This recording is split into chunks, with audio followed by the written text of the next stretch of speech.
Cat and Mouse in Partnership by Jacob and Wilhelm Grimm.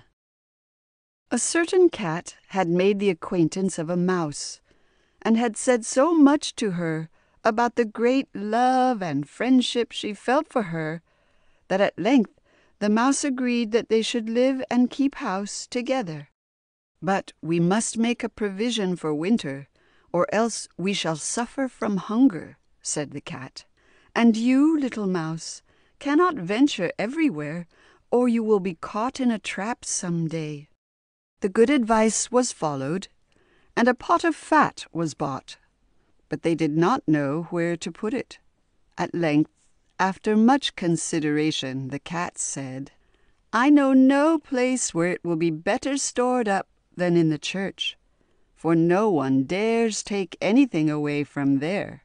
We will set it beneath the altar, and not touch it until we are really in need of it." So the pot was placed in safety, but it was not long before the cat had a great yearning for it, and said to the mouse, "I want to tell you something, little mouse. My cousin has brought a little son into the world, and has asked me to be godmother. He is white with brown spots, and I am to hold him over the font at the christening. Let me go out today, and you look after the house by yourself." "Yes, yes," answered the mouse, "by all means go, and if you get anything very good to eat, think of me. I should like a drop of sweet red christening wine myself." All this, however, was untrue. The cat had no cousin, and had not been asked to be godmother. She went straight to the church, stole to the pot of fat, began to lick at it, and licked the top of the fat off. Then she took a walk upon the roofs of the town, looked out for opportunities, and then stretched herself in the sun and licked her lips whenever she thought of the pot of fat, and not until it was evening did she return home. "Well, here you are again," said the mouse. "No doubt you have had a merry day." "All went off well," answered the cat. "What name did they give the child?" "Top off," said the cat quite coolly. "Top off?" cried the mouse. "That is a very odd and uncommon name. Is it a usual one in your family?" "What does that matter?" said the cat. "It is no worse than Crumb Stealer, as your godchildren are called." Before long, the cat was seized by another fit of yearning.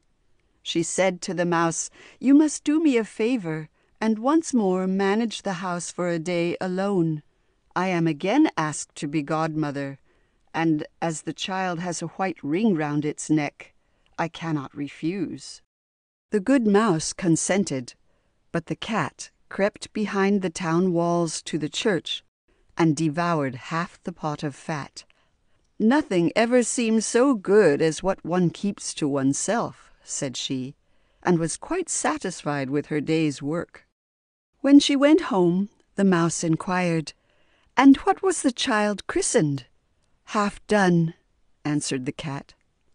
"Half Done? What are you saying? I never heard the name in my life. I'll wager anything it is not in the calendar."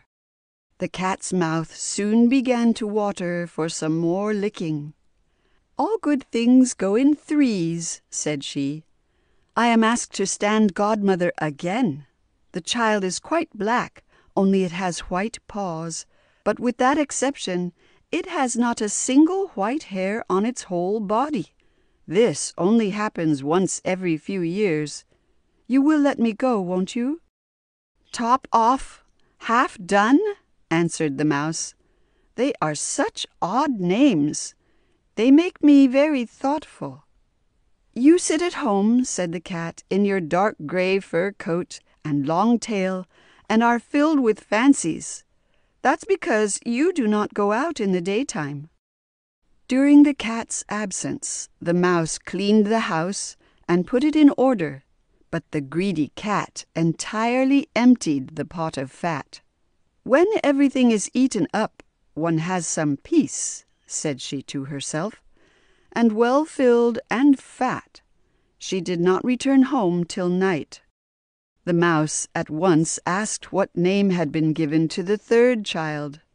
"It will not please you more than the others," said the cat. "He is called All Gone." "All Gone," cried the mouse. "That is the most suspicious name of all. I have never seen it in print. All Gone.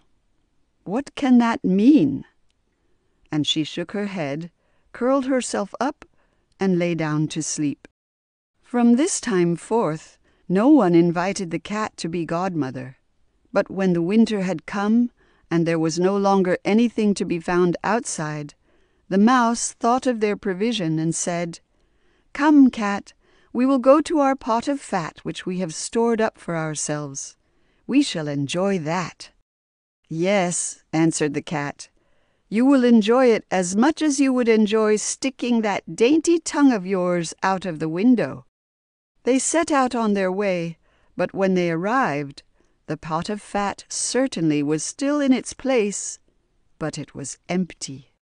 "Alas!" said the mouse, "now I see what has happened. Now it comes to light. You are a true friend. You have devoured all when you were standing godmother.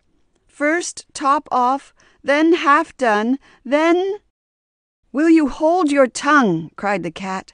"One word more, and I will eat you too." All Gone was already on the poor mouse's lips. Scarcely had she spoken it before the cat sprang on her, seized her, and swallowed her down.